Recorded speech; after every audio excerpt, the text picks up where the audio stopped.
जय हिंद दोस्तों। डिक्टेशन शुरू होगी 5 सेकंड बाद।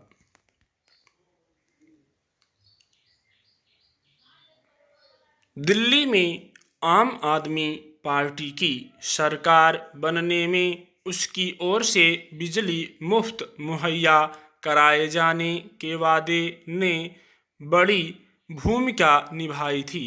इस मुद्दे पर पार्टी को जनता के एक बड़े हिस्से का समर्थन मिला था। इस पर काफ़ी हद तक अमल भी हुआ, जिसका फायदा दिल्ली में बड़ी संख्या में लोगों को मिला। हालांकि इस मसले पर अनेक सवाल उठे थे कि मुफ्त बिजली की योजना की वजह से राजस्व पर पड़ने वाले बोझ की भरपाई कैसे होगी, लेकिन बीते कई साल से यह नीति लागू रही।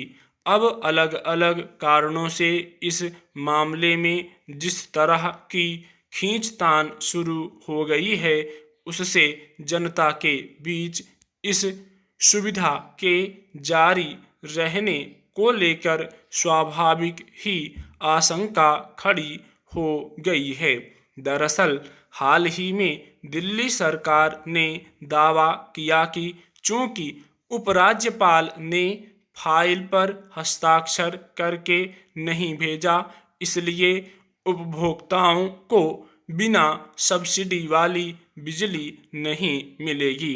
एक तरह से दिल्ली सरकार की ऊर्जा मंत्री ने उपराज्यपाल पर यहां के 46 लाख परिवारों को मिलने वाली बिजली सब्सिडी रोकने का आरोप लगाया। जाहिर है इसके बाद यह मसला राजनीतिक खींचतान और आरोप प्रत्यारोप में तब्दील हो गया।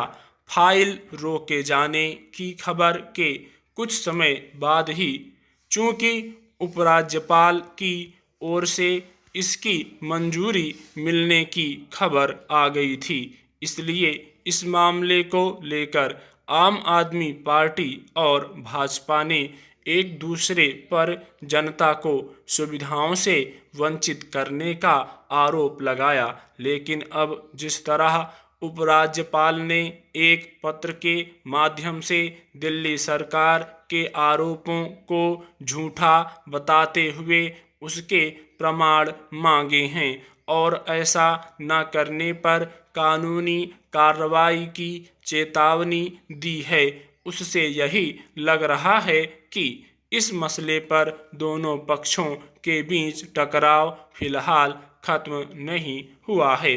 सवाल है कि सरकार में होने के बावजूद आम आदमी पार्टी के नेता या मंत्री को क्या किसी नीतिगत फैसले की घोषणा, उसकी मंजूरी और उसे लागू करने की प्रक्रिया में लगने वाले समय के बारे में अंदाजा नहीं है।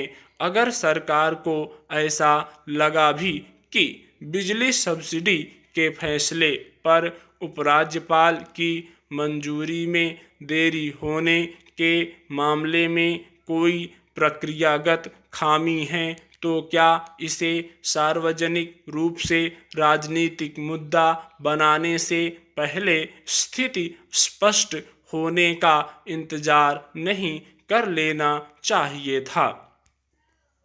किसी भी व्यवस्था में लोक लुभावन सरकारी योजनाओं के साथ एक समस्या यह होती है कि उससे किसी पार्टी को आम लोगों का समर्थन तो मिलता है, मगर एक हद के बाद कोई योजना सरकारी कोष के लिए बोझ भी साबित होने लग सकती है।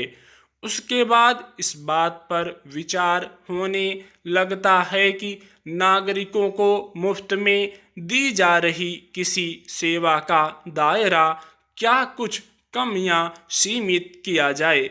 ऐसे में सरकार की ओर से चलाई जा रही किसी योजना के लाभ या मुफ्त सेवा में कटौती होती है तो उसके लाभार्थियों के बीच असंतोष या नाराजगी पैदा होती है। सरकार के लिए यही दुविधा का वक्त होता है कि कोई सेवा मुफ्त मुहैया कराने के जिस भरोसे पर उसने लोगों का समर्थन और वोट हासिल किया था उसे किस रूप में कायम रखे या बंद कर दे। स्टॉप।